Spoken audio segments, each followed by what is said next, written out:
Heck yeah, All heck right, yeah. No, I'll take a muted blinker. take that Hell muted yeah. blanket, boy. That's Take my it. boy. That's my homie. That's what's up, a get it. Yeah, we're so chaotic. It's Don't cough. lovely. Don't cough I now, do Josh. love it. Don't cough. Don't Don't cough. no Don't dying. cough. Oh, He's got. now he's going for it again. He's okay. He won't die. Stop dying. I'd also take a blinker, but I don't Stop have a pen. I dying. only have the fucking jab rig. My immediate reaction to things is stop dying. I don't have a reason for it. Yeah, I tend to do that a lot when I take hits. I can't lie. Josh can. It's all your fault. It's all your fault, Snowmo. I didn't cough. Now, if you had one, I'd make you take a blink. I'd watch you cough because you cough. I'll be like, What the I'm hell dead. was that? at the end of the day, your tolerance may be higher, but my Alright. lungs are stronger. Okay, I'm dead. whatever you say, bro. Yeah, they All right. stronger, sir. All right, let's Whatever go. makes Let's start you this. feel All better, bro. right, my God. let's let them start this. Hello, Okay, hello. okay. Welcome to the stream. My name is SpiderPhonk, and I'm here with Pondy Plan. Hello, how are you doing today? I'm doing pretty good. Much better now that the technical difficulties seem to have stopped. Amen to that. I'm honestly glad it stopped too. You know, sometimes we gotta cry our way out of it and then throw a little fit, kind of tweak out for a few minutes, and then it works. Bada bing, bada boom, you know? It's okay. 100%. So I'm basically going to be asking you a little bit of things. Now, originally planned, I had something from like on Titan's end of like a few questions he answered as well as a little tribute. But I'm going to be adding that more to the YouTube video once this is done, if that makes sense. Okay, yeah. So, my first question was, what first got you started into streaming? It was super weird. Like I had used to use Twitch solely for like fake gambling with Salty Bet. So basically you watch like these a different version of AI than what people would know it to be today, because it's specifically for like game characters. But you would watch these custom game character AIs, and sometimes it would be people from shows like Peter Griffin or like the Powerpuff Girls, and they would fight with video game characters from like every series, so like Street Fighter characters and stuff like that. And they were given like insane moves, and you would basically just bet on who you thought would win for each match. And I thought that's what Twitch was for like years. I was like, oh, Twitch is that place where you watch Salty Bet. You know, I didn't think much of it. And one day I decided to like really get an idea of it. I was like, what other stuff do they have? And I start scrolling through, and you know, by and large, I think what most people see, and you have like your hot tub streams and stuff like that. And I was like, well, that doesn't really do me any good. But there was one stream that I stopped on because it was so hype. I was like, what is going on here? I was seeing the chat go like it was streaming up the video, I guess, like just flying. Chat was going crazy. Everyone's like screaming and stuff. I was like, I got to figure out what this is about. So I stop and I watch and I see this guy. It was Ingester, I think is the name. And he was doing like giveaways.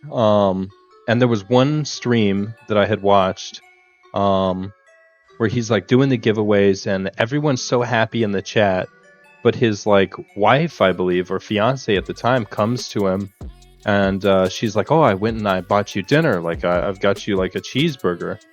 And he grabs the bag or whatever. He's not very like grateful, and he looks in the bag and he sees the cheeseburger and he opens it up and he's like, "Oh, like you didn't get them to take this off of it?" And he was so mad at her. He's like, he started berating her, and it was like horrible to see.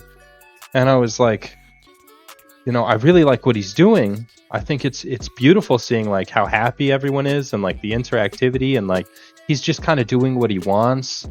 But I was like, I could do that. I could do that, and I could do it without being mean to anyone, at all.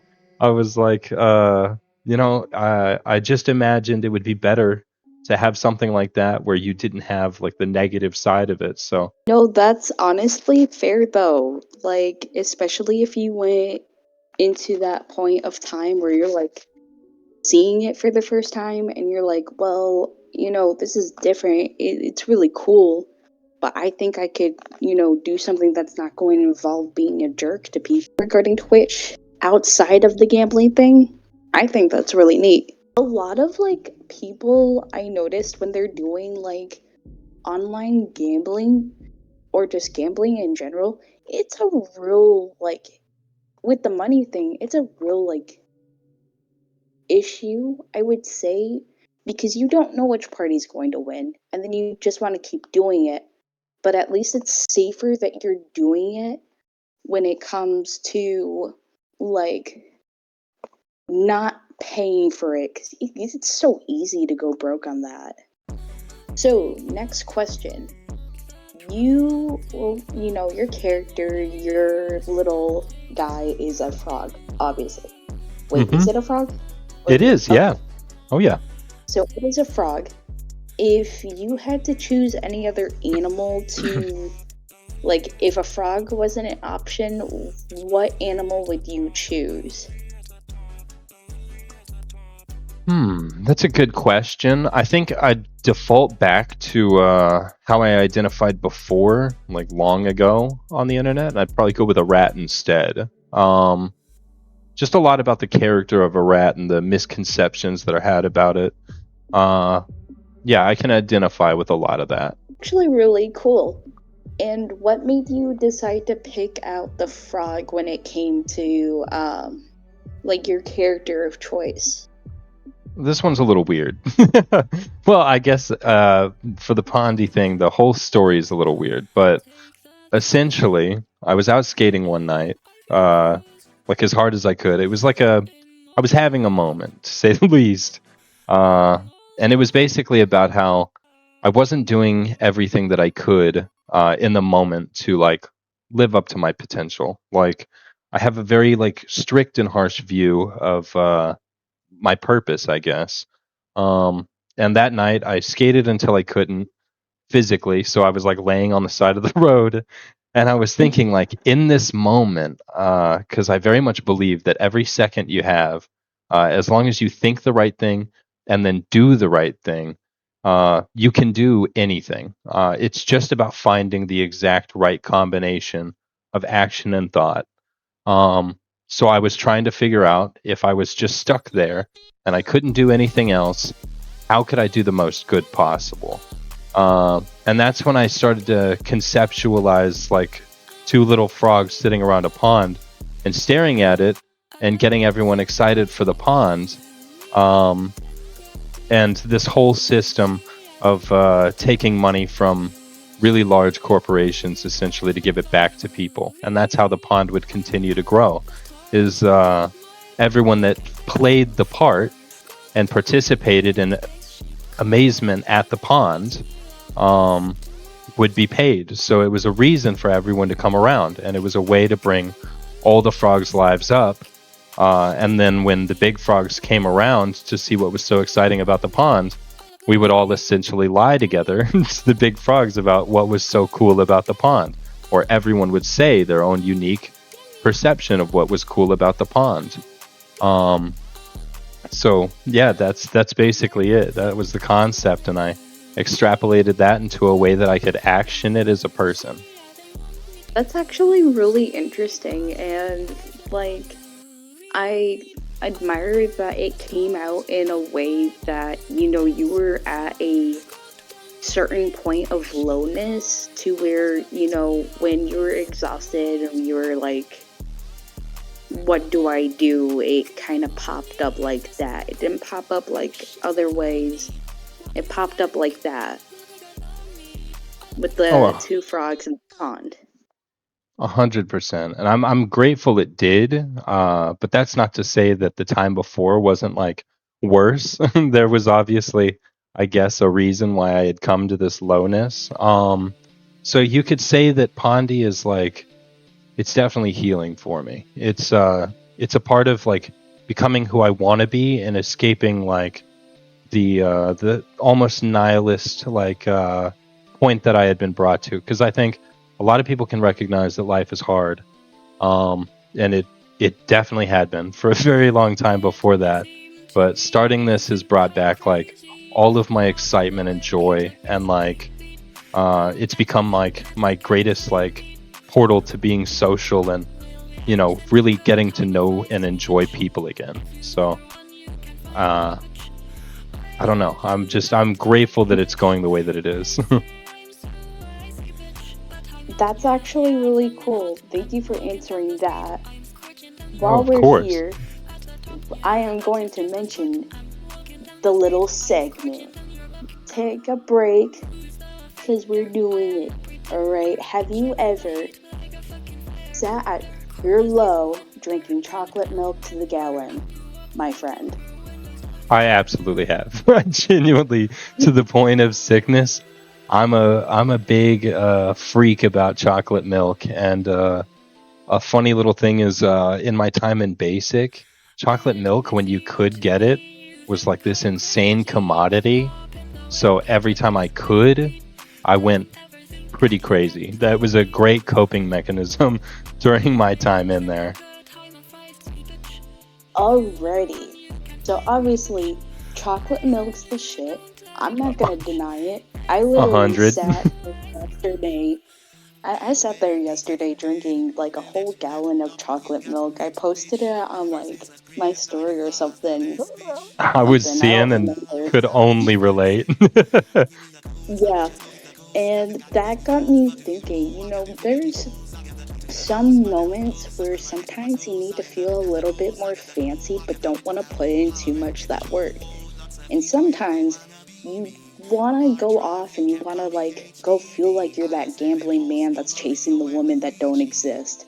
But you don't want to leave your house and you don't want to leave that anime show you're clearly into. Right? Real. Oh yeah. No.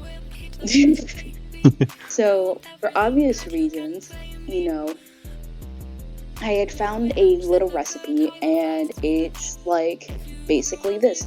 So you're taking glass, and if you want to get really fancy with it, you like cover it with the rim with lime juice and like add a little bit of salt on the rim.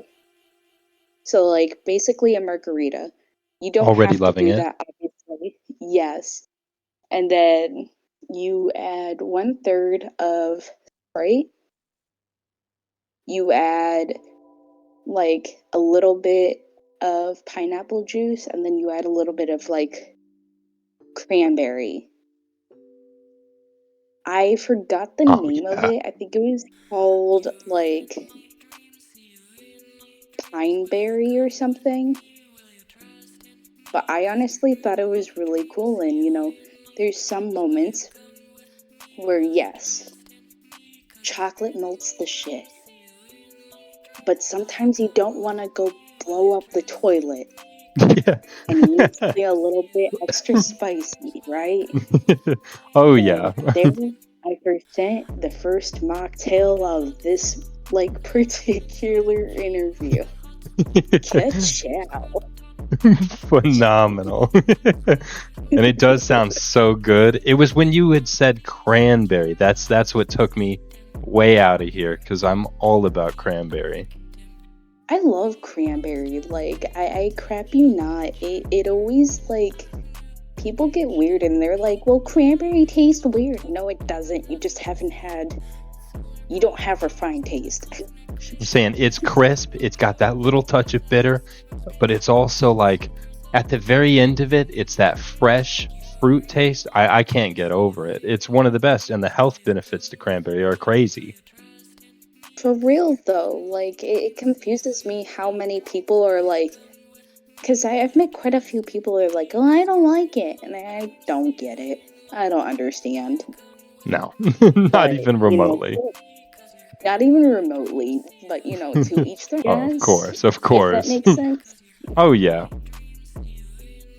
But yeah, I I thought it would be like, you know, it's a good drink. I might as well put it out there. And like with the ramen thing too, I literally made that ramen that I showed on Discord that morning. The only issue was I didn't have the other, like, the cheese, the bacon bits, and everything. Oh Lord, that sounds so good. I was seeing the pictures. It looked amazing, with or without. I would eat that. Yeah, I added a bunch of like mushrooms and onions to it, and I honestly liked it. It's not bad. Like, a lot of like a misconception about mushrooms is it doesn't have to be bland. If you're cooking it with something, it's going to show up in that food. It's gonna taste like you're flavoring. 100%. Yeah, I think people just don't understand that it is like a delivery method for whatever flavor you'd like to add. Exactly. It's the same thing with cabbage too. Like, some people don't like using cabbage because they think there's no like real point to it. But the thing is, there is, because you can taste the flavoring. If the flavoring is there, if it's not plain, it doesn't taste weird, you're going to taste it in that cabbage. Oh yeah. Oh yeah. Well, I mean, look at like the difference between kimchi and just like boiled cabbage as it's on its own. The profiles for flavor are so drastically different. It's like they're from different planets. Exactly. And I feel like, isn't kimchi like pickled Oh yeah. cabbage? Yeah. So it's sitting in that flavoring. Exactly. I think marinating for mushrooms, cabbage, any of these things that are typically considered to be more bland is the way to utilize them. I had that a lot when I found these, like you can get them at like some of the like Asian stores. I'm not sure how you would, call them, but these markets, there's these cans of like these really, really thin mushrooms with like the tiny caps, and on their own, you could consider them plain. They've got like a salty flavor to them, and there's definitely that earthy, mushroom flavor. But as soon as you add any kind of liquid to them, and let them sit in it, like they absorb it, and then each of those becomes like a noodle essentially. I'll put the recipe in the Discord. It's amazing. It's incredible, and it was insanely cheap to do. But I know what you're talking about. Oh, it's phenomenal. Yeah, send that to Discord, because I'd actually want to like look those up and see if I can find them. I think you can get them on like Amazon. They're really they're popular, just not so much in the States as far as I know. Yeah. But oh yeah, I'll drop that. Heck yeah, thank you. Of course. Alrighty, to the next question. So, honestly, I had a few questions, so we're gonna go into the chat, because I went and remembered those, which I'm actually thankful I remembered some of the questions. Heck yeah. Is there a list of favorite shows? Like, do you have a few favorite shows, and if so, what are they and why? 100%. I've shared one pretty recently. It's very weird, but it's called At Childhood's End. Another one would be like Evangelion, Serial Experiments Lane. Most of them have, I guess so for why, most of them have this like, I don't know, hermetic kind of principle involved in them. A discussion about transhumanism or what it is to be human. Things like that really resonate with me, and yeah, that's a common theme throughout each of these shows to a very high degree. Like, I want to say most of them are involved with one another conceptually, like they inspired each other. And I think there's something to that expression. That and artistically, each of them is phenomenal. Especially if you're going on the anime side, because you get, the drawn aspects of it. Like Evangelion, the inspiration for so much beautiful, how do you say? God, what is it? It's right alongside City Pop. It's in art style. You'll usually see like the statues and like these trippy old like early 2000s internet like themes. You know what I'm talking about? Like lo-fi, but no, I know what you're talking about, but like it doesn't like ring off the top of my head, because like when I think about that reminds me a little bit of not cyberpunk, but like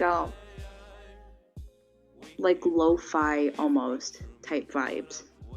I'm with you, because you will see it in conjunction with a lot of lo-fi stuff.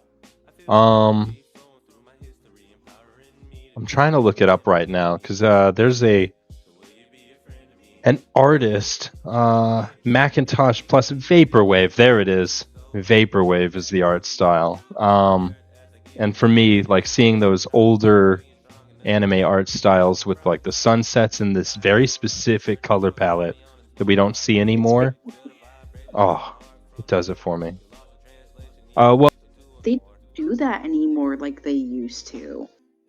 That's actually okay. See, I always knew it more as like a lo-fi type style, but like knowing the actual name for it, that's actually really cool.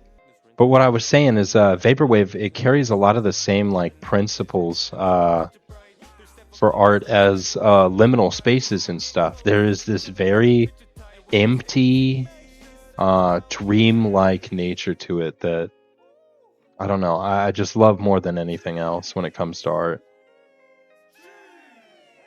Liminal spaces also, like, they're a different type of breed when it comes to certain arts, because like it's hitting too close to home, but at the same time it's not really home.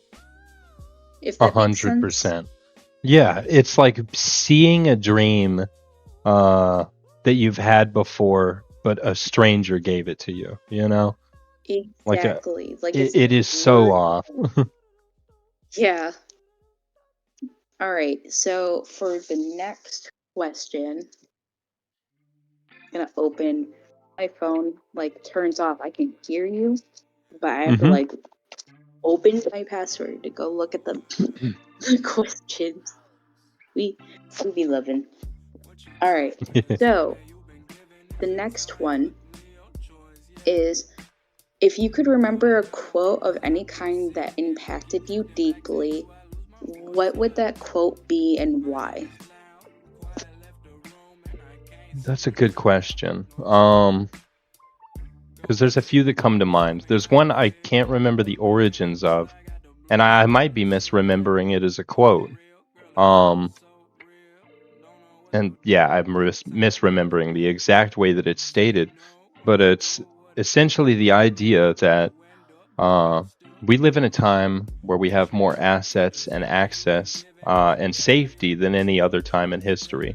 And looking back at people who have done like insane things to change the world throughout history, and knowing that we have so much more than they ever did, it's hard to see why we wouldn't pursue even greater things than what they did. If you don't mind me asking, where did you hear that one from? See, that's the thing, is I can't remember where it had come from. I believe it was like a video that I was watching. If I could take it from anywhere or attribute it to anything, give me just a moment. I'll find who this should be. because the way he talks, it's just exactly in line with something that he would say. Yeah.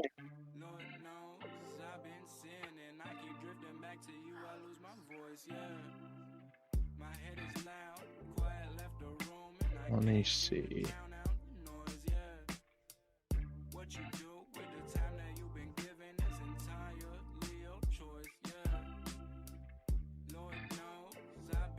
Because I don't know if I'd say that he's a philosopher,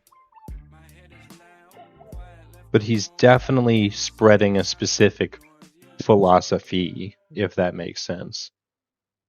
He's putting out a message, but it's not necessarily like that's his whole thing. If thing is saying like Exactly. Yeah. No, that makes sense.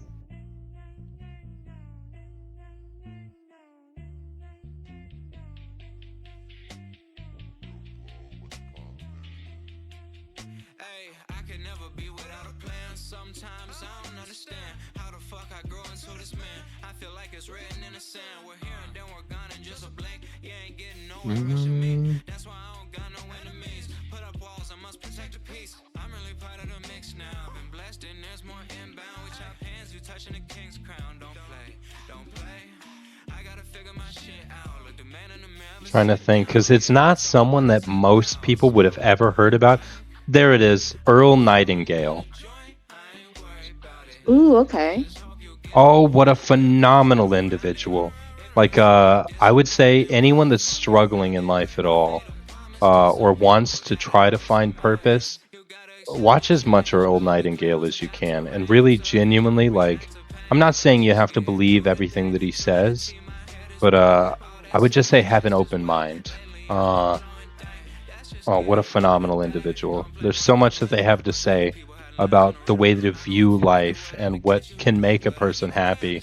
It really got me through a lot, and not in like I say a corny way because it's a knee-jerk reaction, to anything that's pleasant. But I guess, yeah, not in a silly way, but in an actually constructive, like, it felt undeniable, most of the things that he would say. And I would say the same of that as a concept or quote. I would say I completely agree with it. I think we do live in a time where we're more connected than ever before. We have more like nonviolent practices and stuff like that for activism. We have more methods in order to like force things to happen than ever before. And I think of people like Napoleon, like all of these individuals throughout history who are like shitting themselves to death of dysentery, and they have like, horse teeth in their mouths and stuff like that. And no AC or cars or anything like that. And they're traveling across the world, and, they're making what they believe the future should be the future. Yeah. And that drives me a lot. It keeps me accountable with myself for what I do. So yeah, I'd say that's one, and then say another quote would probably be remember that you will die is the other one. And there's a comfort and an edge to it, like a worry that kind of keeps me pushing even on days that I don't want to push. It's just the idea that if I do get too complacent, if I do relax too much, then I'm not going to get what I want done. And I worry, every day that, a plane could fall on my head and that would be the end. And if I'm not pushing up to the last second, then I don't think that I did my life justice, because I do view it as a gift.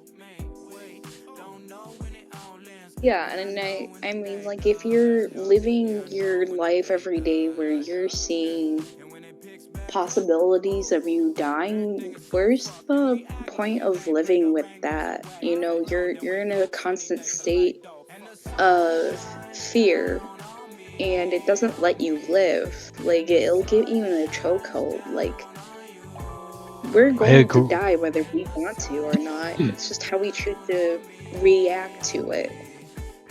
I agree completely. I think that's something that I'm trying to unlearn in a way, because I don't want to lose the principle of seeking everything in the time that I have it. You know, like I do think if I do relax too much, then I would just end up scrolling reels for hours, and I wouldn't be trying to connect with people the way that I do, and it's led me to what we have now. But I think now I am in a time, and Pondi is really helping me learn this.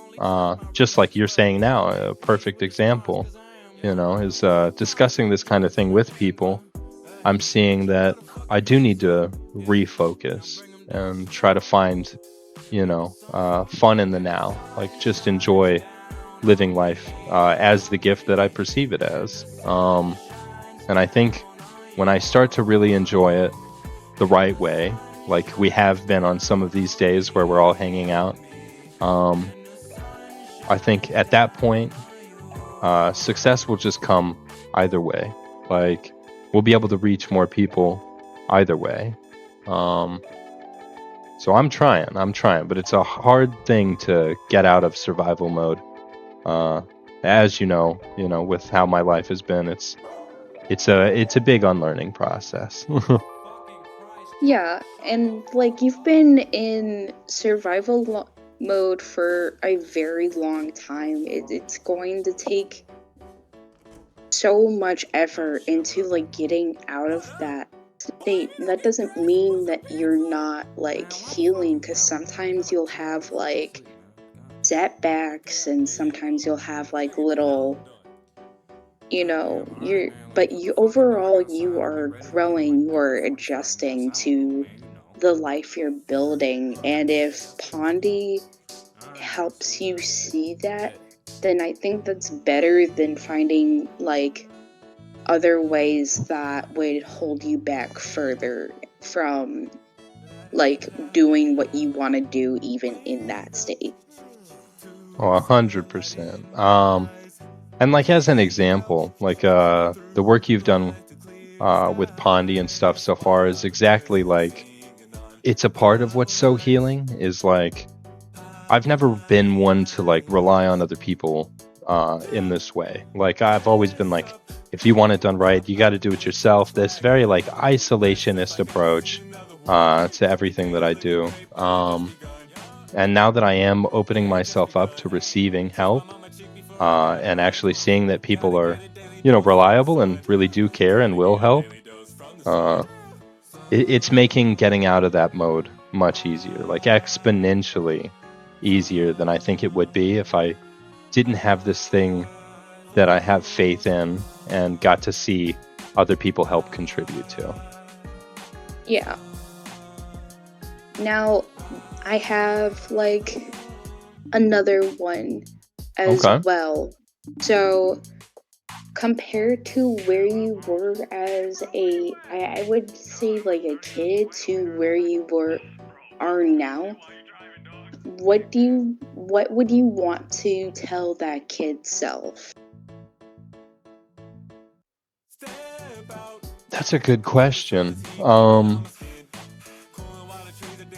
I think I would tell myself that feelings matter, and that being close to people is important. I spent most of my childhood like avoiding any kind of attachment, and even most of my adult life, because it became the norm. I haven't lived in one place more than like 3 years at a time. Most people that I've known have either died or done something so horrific you can't even be around them. Like, so I've got accustomed to a sense of loss that closed me off pretty hard. And if I could go back to my childhood self, I would just say, it doesn't have to be so serious, and not everything that you do wrong involving other people can't be forgiven. Yeah. And I think like taking that step back and being like, hey, I like, you took such like that trauma of like isolating and then turning it to like you can trust people. Like, I'm not saying like trust everyone, but you're finally letting yourself open up again after like experiences where people have like laughed or people have like passed on or people have done things horrific. And to open yourself up again, even if it feels like near impossible, that's more progress than a lot of people like sometimes will do, because some people still hold on to that like little notion, and it keeps them stuck. 100%. And I have to like it has to be like this because it's in line with what I believe of people. I have to believe that regardless of anything, an individual can change. And I think the hard part on my end is that it feels like I can't do it fast enough, but I'm getting there, you know, to the point where I understand that it's not about the speed, it's just about doing, you know. Yeah. Like, healing and growing as a person is never going to take it's not something that's like a race, if that makes sense. Oh So yeah. back to your like approaching it as, you know, some moments you're definitely gonna feel like it's like you have to get it done. Like, why am I healed? You know, that kind of thing. But there's like to take that moment and be like, yo, it's not a race. Like, if I'm healing, that's all that matters, you know? Exactly.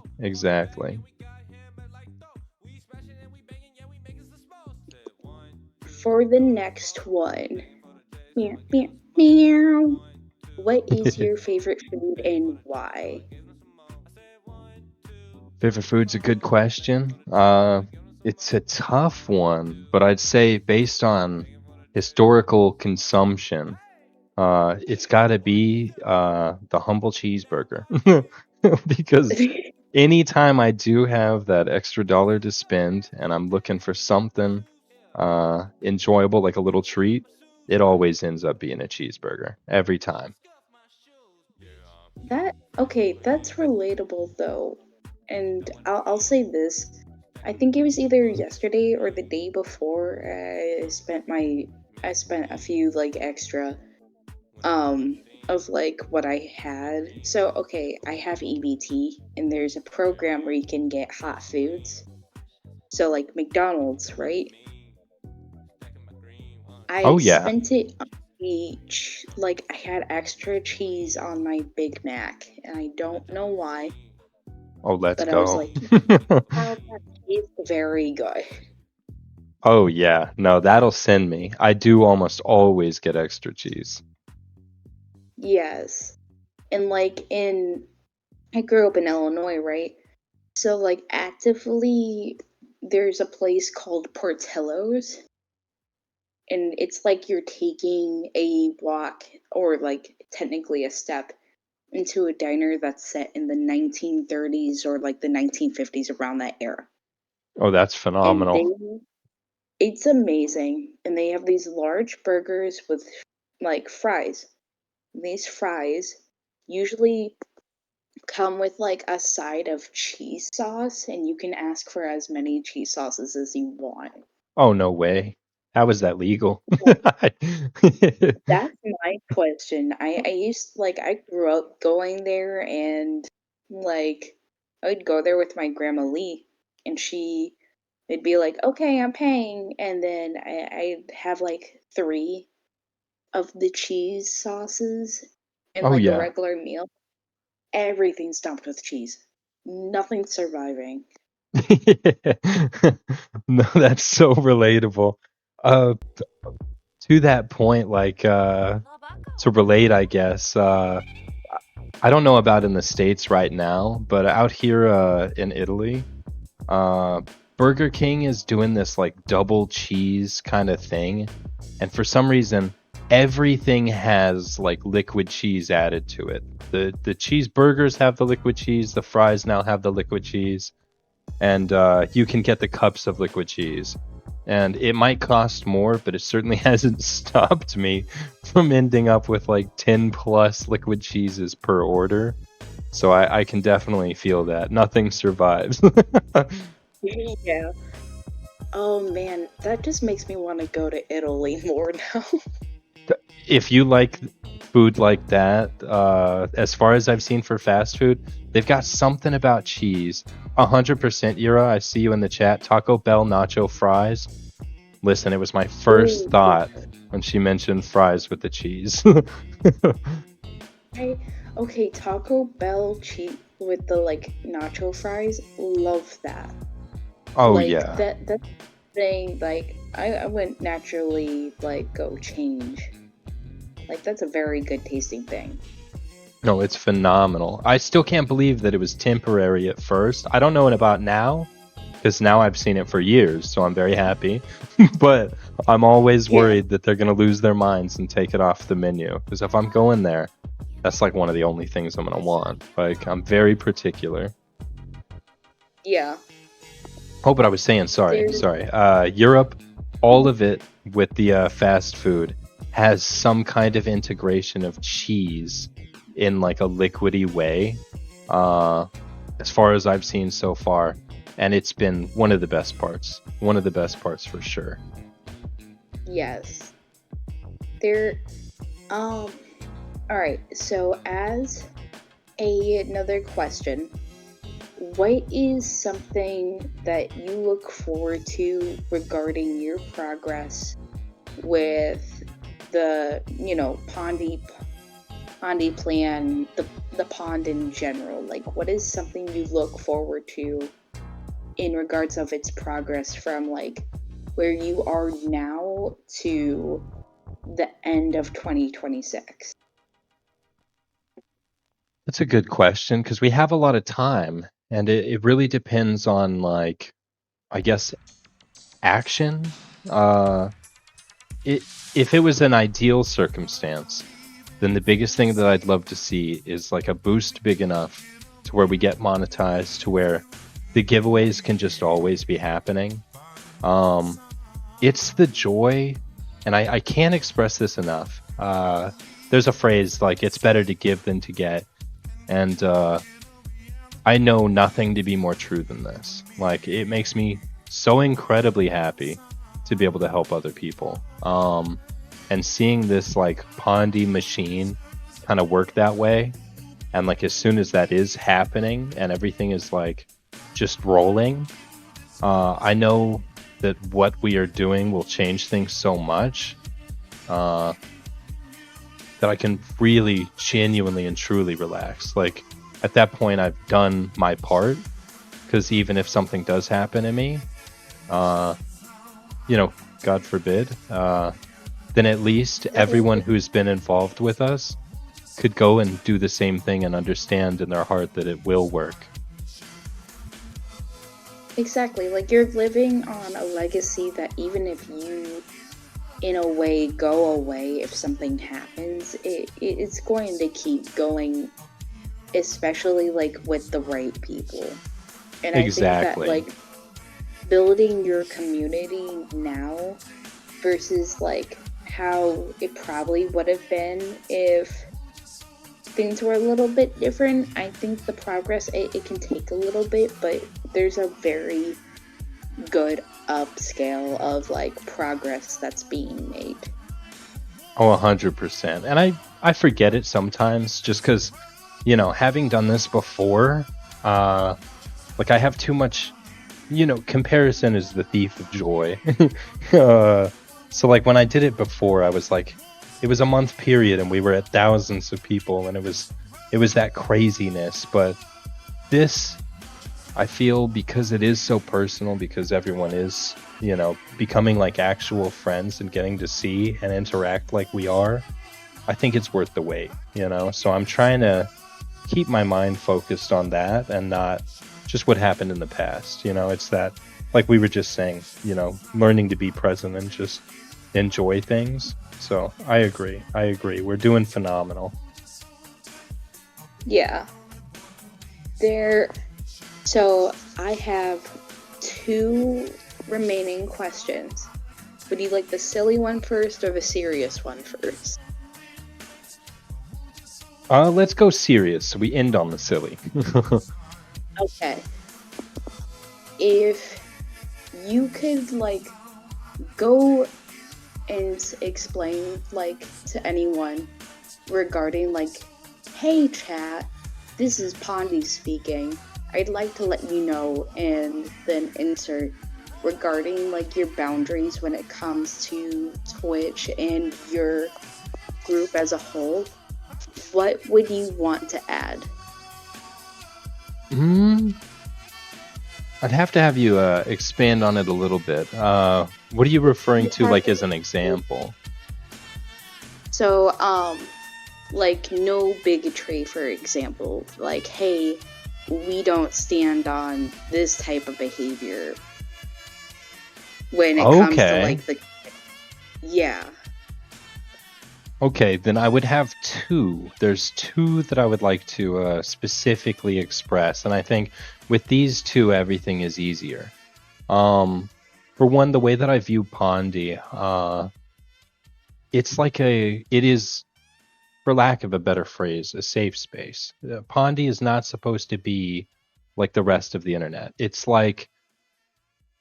if you go into a certain party or club, you dress for the occasion. You come to enjoy it in a specific frame of mind. And I want Pondy to be exactly that. When you come to Pondy, I want any kind of hate that you may have, any anger, any negativity to stay on the other side of the internet, at least while the other side of the internet exists.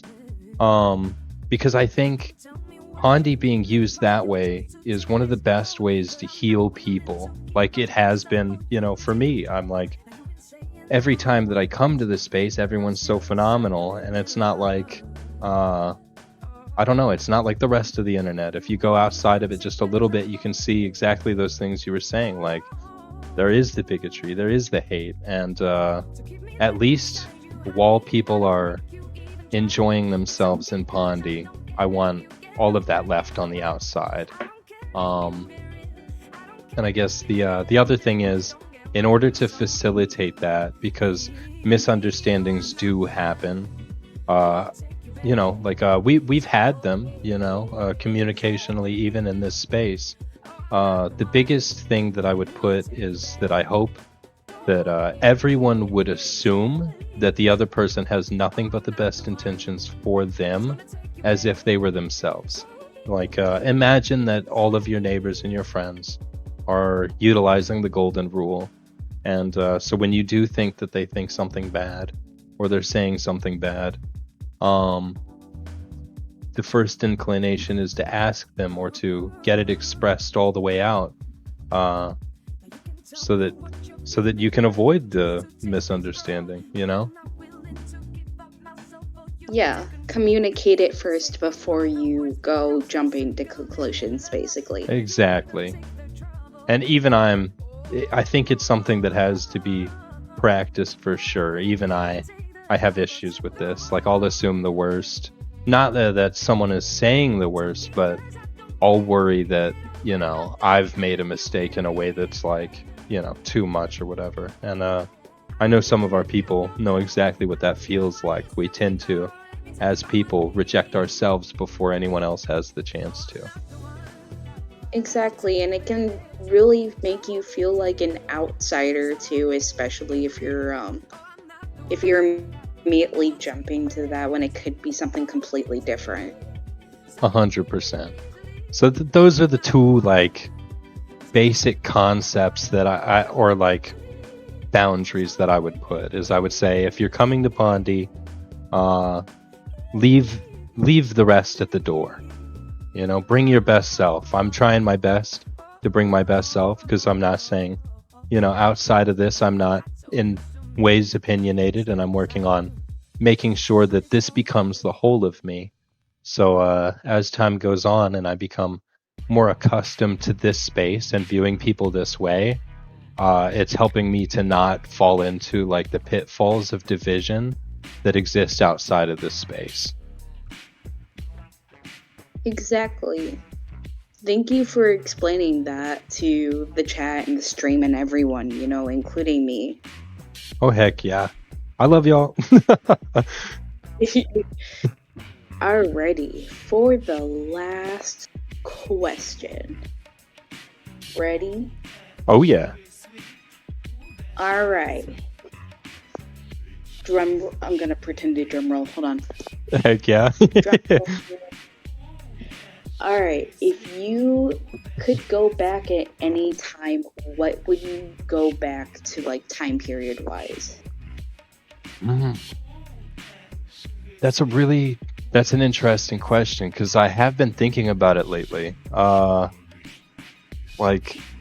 I don't know, I've had this weird kind of like, it's been intrusive thoughts, like this flashing of images, I guess, for medieval times, with the silly cat drawings and like the really long hats and stuff like that. Oh, Something yeah. about it, just to see it, like it feels unreal. And that's in a way that I can't quite explain, because I think about any other time in history, and usually I would have said, oh, like maybe the 30s to 50s, like the suited up, like nice, like very proper appearance and stoic nature and stuff like that, because I can respect those things, like the potential for abundance that we had for the future and all of these other things. But something about the pointy hats, those long, something about that time frame, and I would be so interested to see the way that people did their like daily practices, like their jobs and stuff, because of the amount of dedication that went into each thing. Like if you look at the way that people wrote, they wrote so flawlessly. Like, not all of them, of course, but it's just everything that was done, because there was so much time, free time. Yeah. It was done with this passion, like this dedication, like something that I think would be seen as nearly neurotic today. Like even the machines that came out of that time and like the different manufacturing processes.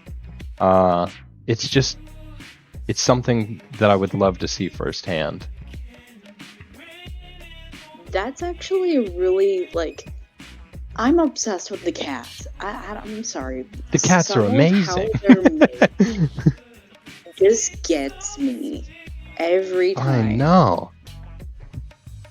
Because like every other time in history, there's like a regal nature to them, or they're really cute. But at that time, they were just...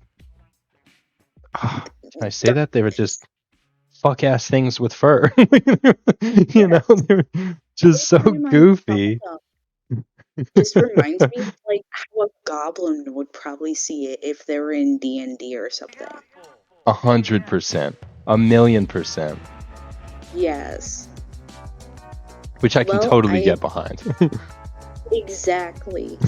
I really appreciate you like joining in and letting me like interview you and everything and be able to like connect and understand you in this regard.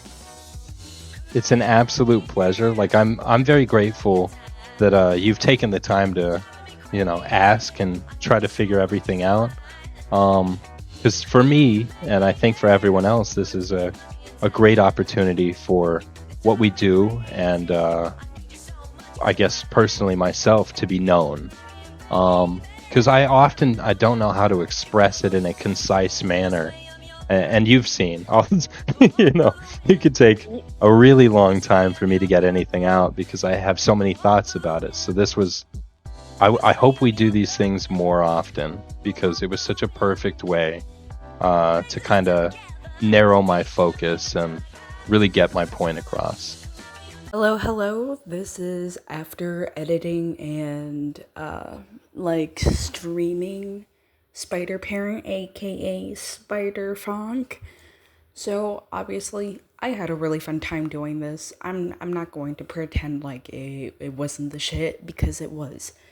I am very happy to be involved in this group, if that makes sense. And for that, I had also taken a little bit of time to ask someone how they viewed Pondy as well. And for a little tribute to the group, I will be reading that. How I met Pondy Planned. I met them through an Instagram reel when I was scrolling and I commented on one of his ads, a blinker checkpoint.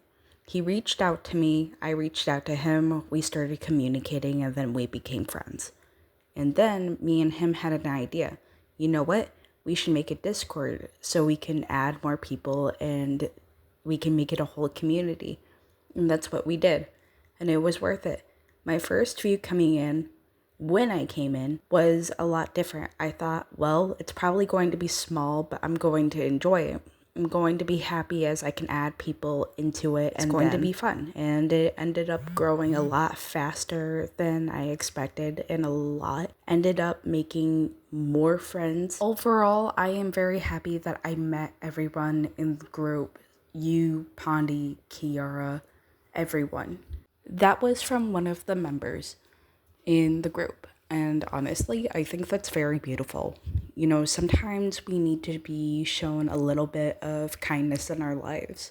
We don't get those outlets, and sometimes we don't know how to make friends, if that makes sense. And we don't know where the light at the end of the tunnel can be.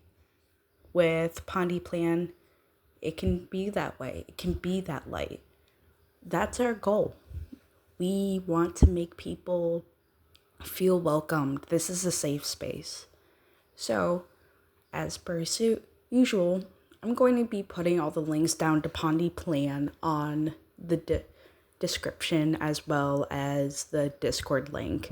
So, thank you so much for watching, and I hope you come back again.